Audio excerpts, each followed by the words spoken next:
புனித John Leonardi தனது குழந்தை பருவம் முழுவதையும் டியேச்சிமோ என்ற எழில் பொங்கும் இயற்கை வளங்களை கொண்ட அழகிய ஊரில் கழித்தார். தனது குழந்தை பருவத்தில் தன் பெற்றோருக்கு கீழ்ப்படிந்து நடந்தார்.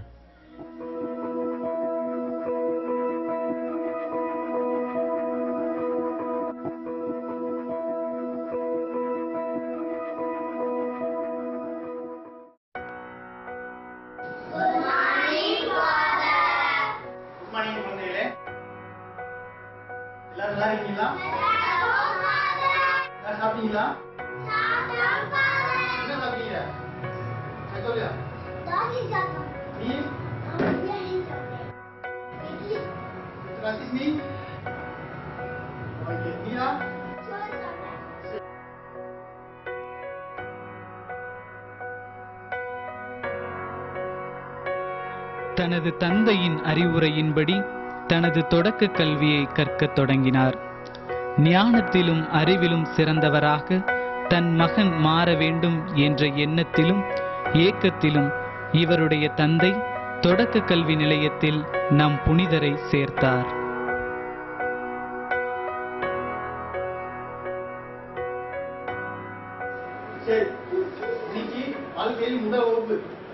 நீங்க வாழ்க்கையில என்னவா ஆசைப்படுறீங்க?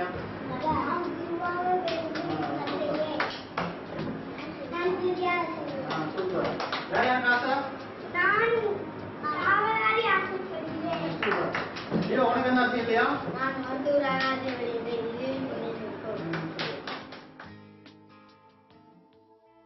சிறு வயதிலே தனது தந்தையின் ஆசையை தனது ஆசையாக கொண்டு அதற்காக உழைத்து வந்தார். ஞானத்தால் நிறைந்து தனது தொடக்க கல்வியை நல்ல முறையில் படித்தும் முடித்தார். நாட்களும் வருடங்களும் காற்றை போல் கடந்து போயின.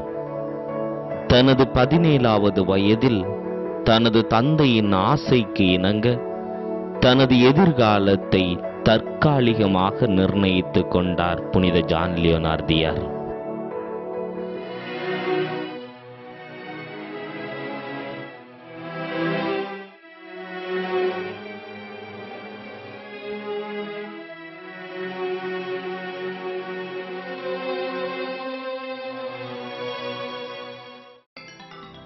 லூக்காவில் இருந்த பெரிய மருந்தாளுநர் அந்தோனியோ பார்க்கி என்பவரின் மருந்து தயாரிக்கும் இடத்தில் இருந்து பணிபுரிந்தால் தனது மகன் கட்டாயம் உயர்வு பெறுவான் என நமது புனிதரின் தந்தை எண்ணினார். அதன்படி நமது புனிதரை அவரது தந்தை லூக்காவில் இருந்த மருந்து தயாரிக்கும் இடத்தில் பணிபுரிய அனுப்பி வைத்தார்.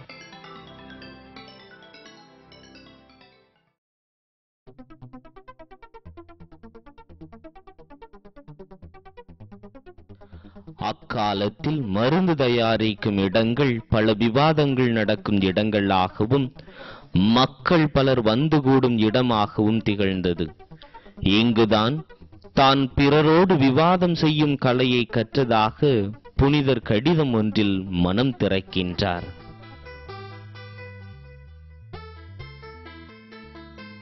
நாட்கள் கடந்தன. தனது அனுபவம் மற்றும் பயிற்சிகளால் ஒரு சிறந்த மருந்தாளுநராக மாறினார் நம் புனிதர்.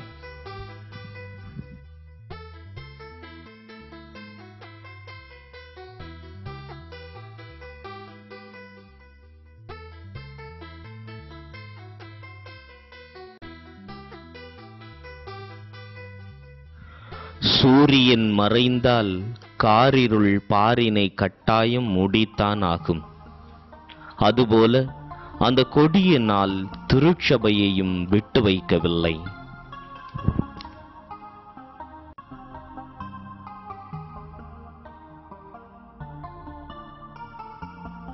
திருச்சபைக்கு எதிராக தவறான கொள்கைகளை சிலர் கட்டவிழ்த்துவிட்ட காலம் அது. பலரும் திருச்சபைக்கு எதிராக சென்ற வேளையில் நமது புனிதர் திருச்சபையை எதிர்த்தவர்களை எதிர்த்தார். திருச்சபைக்காக தன் குரலையும் கொடுத்தார். அதற்காக தனது மருந்தாளுநர் பணியை துறக்கவும் அவர் துணிந்தார். தனது தந்தையின் விருப்பமாகிய மருந்தாளுநர் பணி ஒருபுறம் இருக்க, இறைவனின் திருச்சபையை தப்பறைகளிலிருந்து காக்க வேண்டிய கட்டாயத்தினால் தனது மருந்தாளுநர் பணியை துறந்தார்.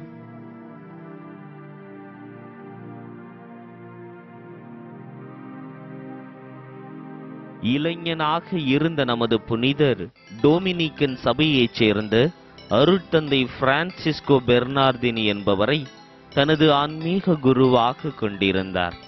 அவரது தூண்டுதலால் தனது வாழ்வில் பல தீர்மானங்களை எடுத்தார். அவை அனைத்தும் இறைவனின் சித்தம் மற்றும் தூண்டுதல் என எண்ணினார். அவரின் ஆலோசனைகளையும் அறிவுரைகளையும் பெற்று இறை திருவுள்ளப்படி வாழ்ந்தார்.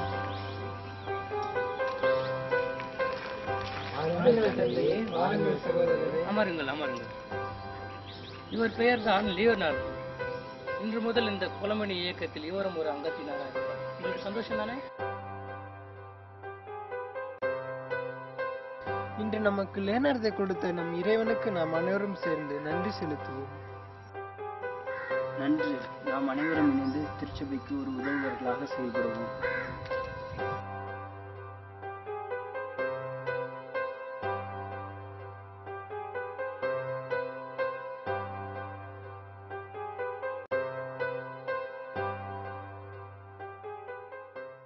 இறை அழைப்பை உணர்ந்த நம் புனிதர் 1571 ஆண்டு மார்ச் திங்கள் 31 நாள் லூக்கா நகரத்து பேராயரால் திருத்தொண்டர் நிலைக்கு உயர்த்தப்பட்டார்.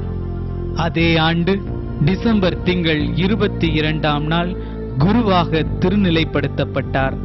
பின்னர் 1572 ஆண்டு ஜனவரி திங்கள் 8 நாள் ஆண்டவரின் திருக்காட்சி பெருவிழா அன்று தனது முதல் திருப்பலியை மகிழ்வுடன் நிறைவேற்றினார்.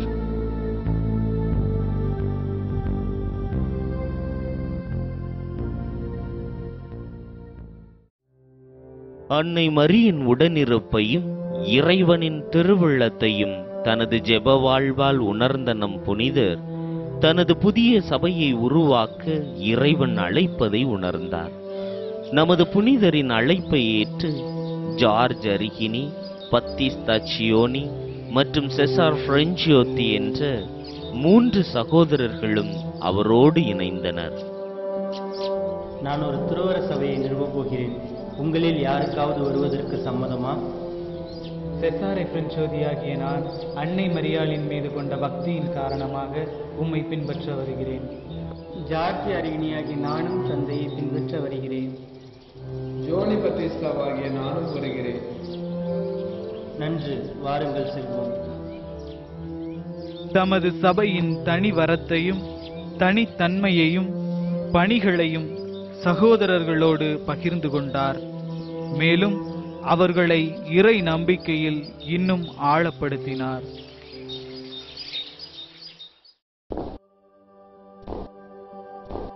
ஆயிரத்தி 1574 ஆண்டு செப்டம்பர் திங்கள் முதல் நாள் OMD துறவற சபையை நிறுவ எம் புனிதர் தமது 3 அருட்சகோதரர்களுடன் லூக்கா நகரத்து ஆயரை சென்று சந்தித்தார்.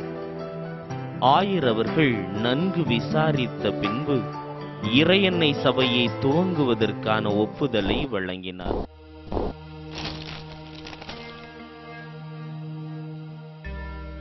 ஆயரே, 1574 ஆண்டான செப்டம்பர் திங்கள் முதல் நாளான இன்று இந்த 3 சகோதரர்களுடன் கன்னித்தாயின் குருக்கள் என்ற பெயருடன் துறவற சபையை நிறுவ அனுமதித்தார்.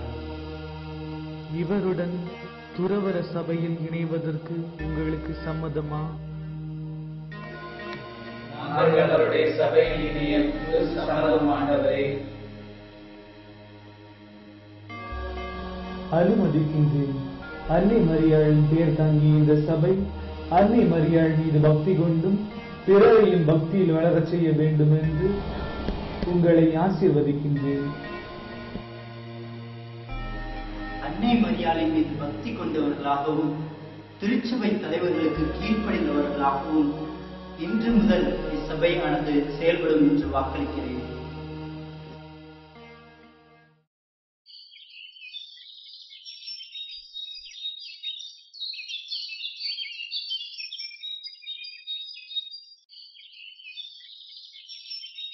அன்னை மரியாளே, உமது பெயரில் தொடங்கப்பட்ட இந்த சபையை உமது பாதுகாவலில் ஒப்படைக்கின்றேன்.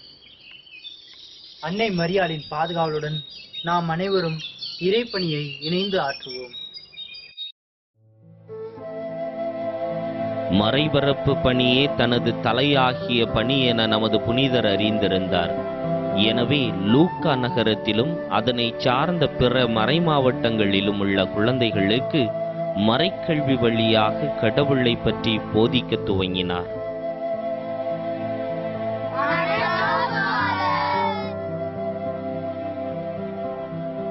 நான் உங்களுக்கு நமக்கெல்லாம் வாழ்வு கொடுத்த பெரிய ஆளை பத்தி சொல்ல போறேன். அவர்தான் இயேசு.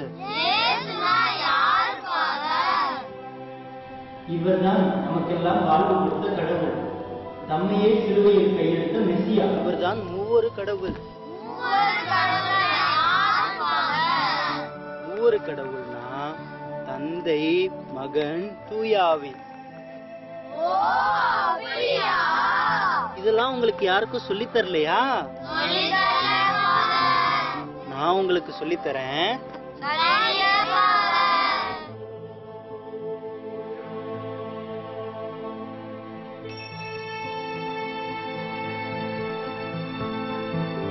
திருத்தந்தை 5ஆம் பத்திநாதர் அவர்கள் 1571ஆம் ஆண்டு திரிதந்தின் சங்கம் வழியாக வெளியிட்ட போதனைகளை அடிப்படையாக கொண்டு திருச்சபையின் முதல் மறைக்கல்வி நூலை எழுதி சிறுவர்களும் முதியவர்களும் இளைஞர்களும் இறைவனை அறிய வழி செய்தார் நம் புனிதர். எல்லாரும் இங்க வாங்க வாங்க, பொறுமையா வாங்க, முந்திராம வாங்க.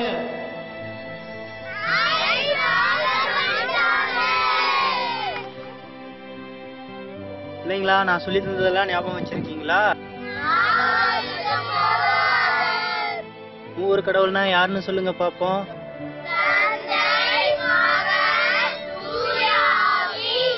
வெரி குட், எல்லாரும் நல்லா ஞாபகம் வச்சிருக்கீங்க. நான் உங்களுக்கெல்லாம் திருநந்தின் சங்கம் எழுதிய புத்தகத்தை கொண்டு வந்திருக்கேன்.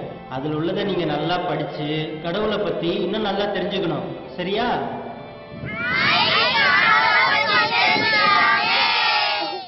1590 நமது புனிதருக்கென திருத்தந்தை மூலம் ஒரு புதிய பணி காத்திருந்தது. ஆர்க் மடோன்னா ஆலயத்தை பற்றிய சர்ச்சையில் நோவா ஆயருக்கும் நேபாள் ஆளுநர் மிராண்டா பிரபுவிற்கும் இடையே பல பிரச்சனைகள் இருந்தன. திருத்தந்தை 7ஆம் கிளமெண்ட் இந்த பிரச்சனைகளை பற்றி புனித பிலிப்பு நேரி அவர்களிடம் ஆலோசிக்கும் போது பிலிப்பு நேரியார் நமது புனிதர் ஜான் லியோனார்தியார் இப்பிரச்சனையை தீர்க்க தகுந்த மனிதர் என பரிந்துரை செய்தார். பிலிப்பு நேரி, நமக்கு ஒரு விஷயம் தெரியுமா? நமது சர்ச் மடோனா தில்லாற்றி பல பிரச்சனைகள் இருக்கிறது. குறிப்பாக ஆயர் நோவாவிற்கும் பிரபு மிராண்டாவிற்கும் பல பிரச்சனைகள் இருக்கிறது. அப்படியே தந்தையே, தாங்கள் என்ன செய்ய போகிறீர்கள்? இந்த சீர்திருத்தங்களை நிறைவேற்ற ஒரு சரியான நபர் உமக்கு தெரியுமா? தந்தையே, லியோனார்து என்னும் ஒரு குரு உள்ளார்.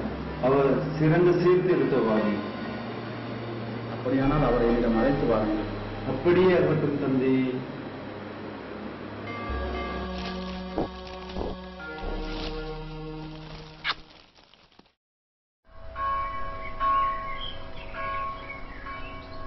தனது ஆன்மீக குரு பிலிப்பு நேரியாரின் அறிவுரைகளை ஏற்று இந்த பணிக்கென தன்னையே அர்ப்பணித்தார். பின் பிலிப்பு நேரி நமது புனிதரை திருத்தந்தையிடம் அறிமுகம் செய்து வைத்தார். திருத்தந்தையே, இவர்தான் லியோனார்து. லியோனார்தியே, வாருங்கள். உம்மை பற்றி பிலிப்பு நேரி ஏற்கனவே சொல்லியிருக்கிறார். இதோ இந்த கடிதத்தை பெற்றுக்கொள்ளுங்கள். உம்மை சிறப்பு விருந்தினராக ஆர்ச் மடோனாவிற்கு அனுப்புகிறேன். அங்கு சென்று பணியாற்றுங்கள். இது இறைவனின் சித்தமானால் அப்படியே செல்கிறேன் தந்தையே. என்னை ஆசீர்வதிக்கும் தந்தையே.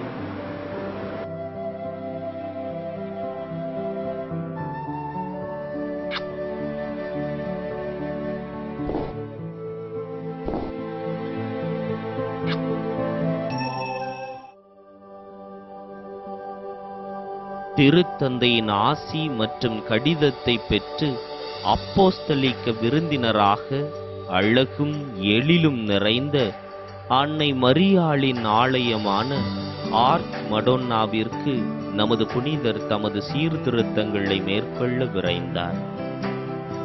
இறை அருளால் அங்கிருந்த குழப்பங்களையும் சரி செய்தார். அதன்பின் ஆலயத்தை நிர்வகிக்கும் பொறுப்பை திருத்தந்தை இறையன்னை சபைக்கு வழங்கினார்.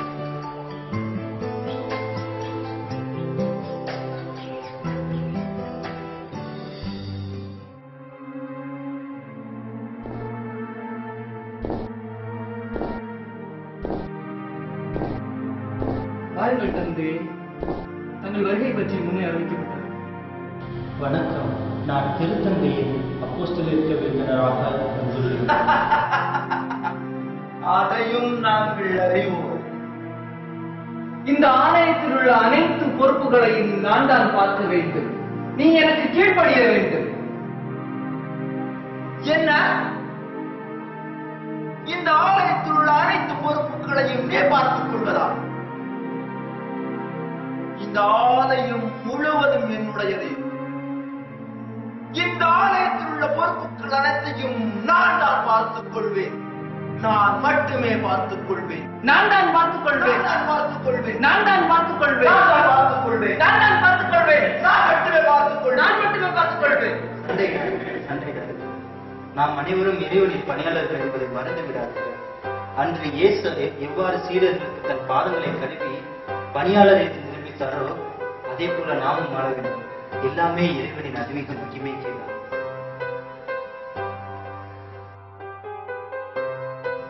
அனைத்தும் இறைவனின் அறிவிக்க மகிமைக்கு இணைந்து செய்யப்படும்.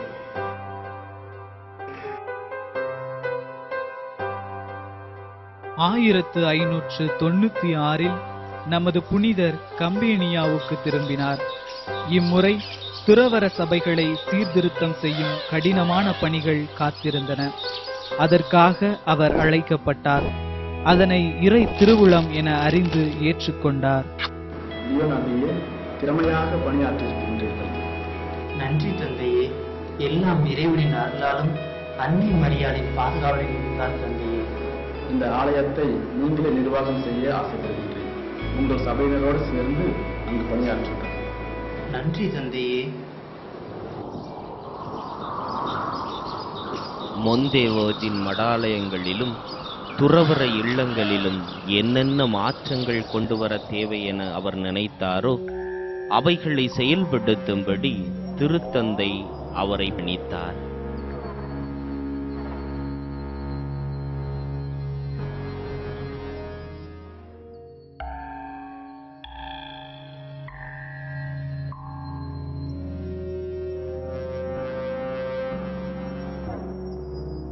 திருத்தந்தை அளித்த அதிகாரத்தோடு நமது புனிதர் 1596 ஏப்ரல் மாதம் அவலினோ பகுதிக்கு சென்றார். அவர் அங்கு கண்டது துறவற சபைக்கு தகுதியில்லாத மட ஆலயங்களையே. எனவே முதலில் ஆலயங்களில் தமது சீர்திருத்தங்களை மேற்கொண்டார்.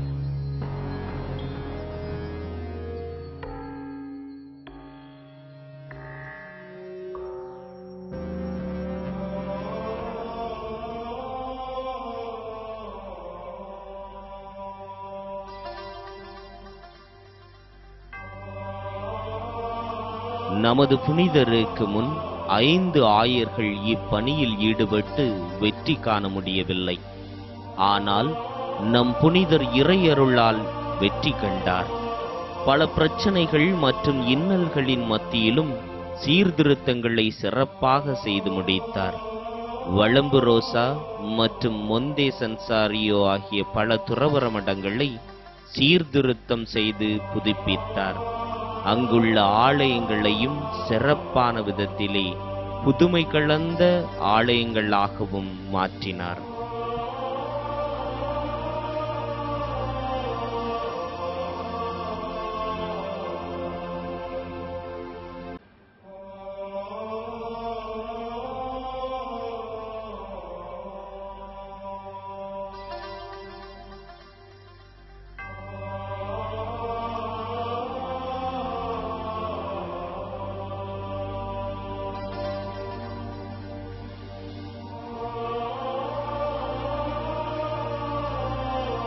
பல துறவற இல்லங்களின் அதிபர்கள் புனிதரின் வரவை எதிர்த்து கொலை செய்ய தீர்மானித்த போதும் உறுதியான இறைவேண்டலால் அவர்களையும் சீர்திருத்தினார்.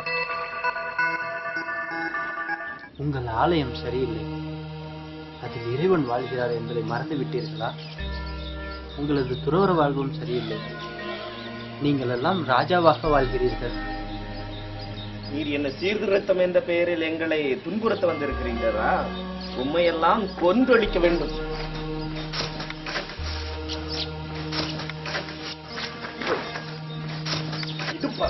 இது சரியில்லை.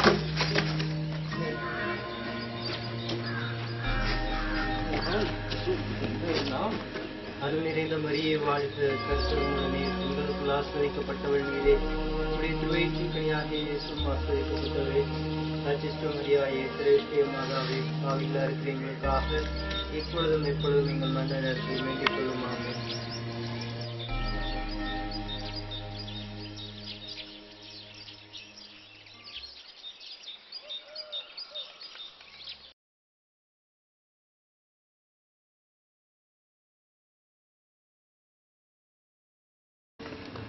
லியோனார்டி, எங்களை மன்னித்து விடும். நீர் சொல்லுகின்ற அத்தனை சீர்திருத்தத்தையும் ஏற்று எங்கள் வாழ்வை மாற்றிக்கொள்ள நாங்கள் தயாராக இருக்கின்றோம். நன்று, நீங்கள் உங்களது ஆலயத்தையும் குடும்ப வாழ்வையும் நன்றாக நல்லபடியாக வாழுங்கள்.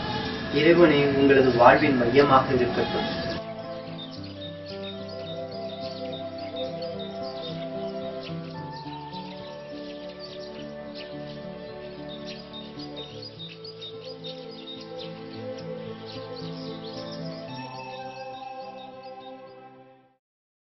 பெனடிக்டைன்ஸ் அவர்களுக்கென தனிச்சட்டம் வைத்துள்ளனர். நாமும் நமக்கென தனிச்சட்டம் வைக்க வேண்டும். வாருங்கள், நாம் தந்தையிடம் சென்று கேட்போம்.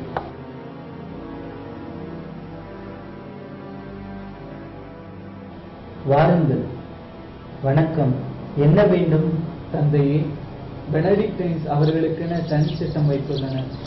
எங்களுக்கும் தனிச்சட்டம் எழுதி தர வேண்டும் என்று தந்தையை கேட்டுக்கொள்கிறோம். கொடுங்கள்.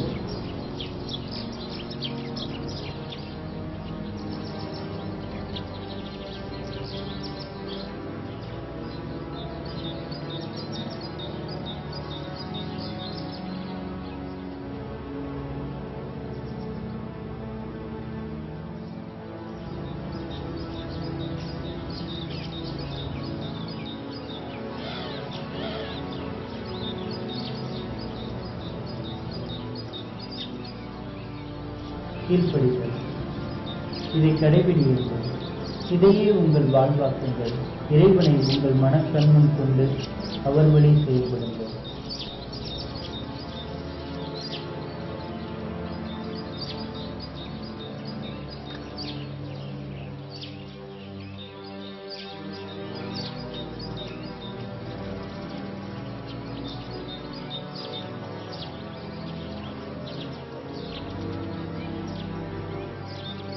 ஆயிரத்தி 609 ஆண்டு கொள்ளை நோய் உரோமை நகரில் பரவியது.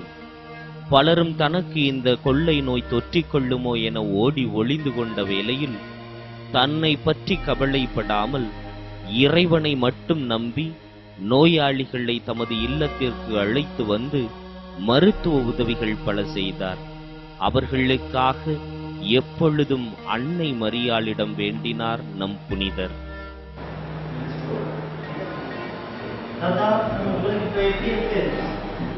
உடல்நலம் சரியில்லாம இருக்கு, இறந்து கூட எவ்வளவு பயமா இருக்கு. அதெல்லாம் எதையும் நினைச்சு கவலைப்படாதீங்க. நமக்கு கடவுள் இருக்காரு, உங்களை கண்கொள்ளாம பார்த்துக்குவாரு. சரியா? உங்களுக்கு சரியாயிடும். அந்த செல்சியை மருந்து எடுத்து பாருங்க.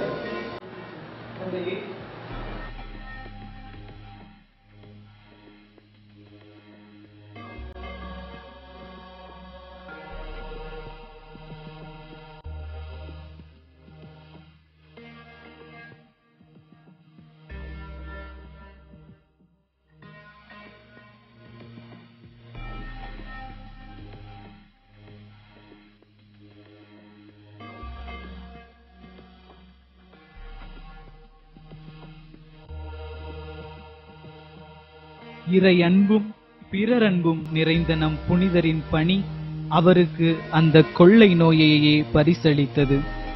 அதையும் புன்முறுவலுடன் தாங்கி தொடர்ந்து நோயாளிகளுக்கு உதவி வந்தார்.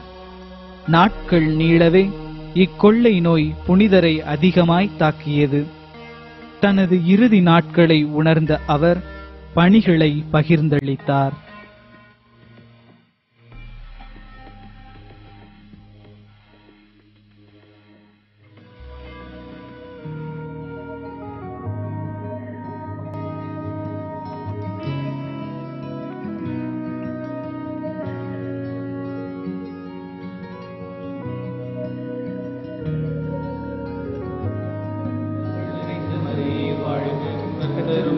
பெண்களுக்குள் ஆசீர்வதிக்கப்பட்டவள் நீரே. உடைய திருவயிற்றின் கனியாகிய இயேசுவும் ஆசீர்வதிக்கப்பட்டவரே. அச்சிஷ்ட மரியாயே, சர்வேசுடைய மாதாவே, பாவிகளாய் இருக்கிற எங்களுக்காக இப்பொழுதும் நீங்கள் மரண நேரத்திலும் வேண்டிக் கொள்ளும்.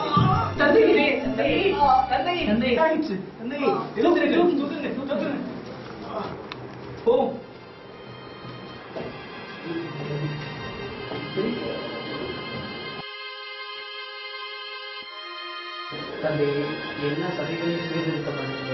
எங்களுக்கு ஏதாவது சட்டத்திருத்தத்தை கொடுங்க தந்தையே.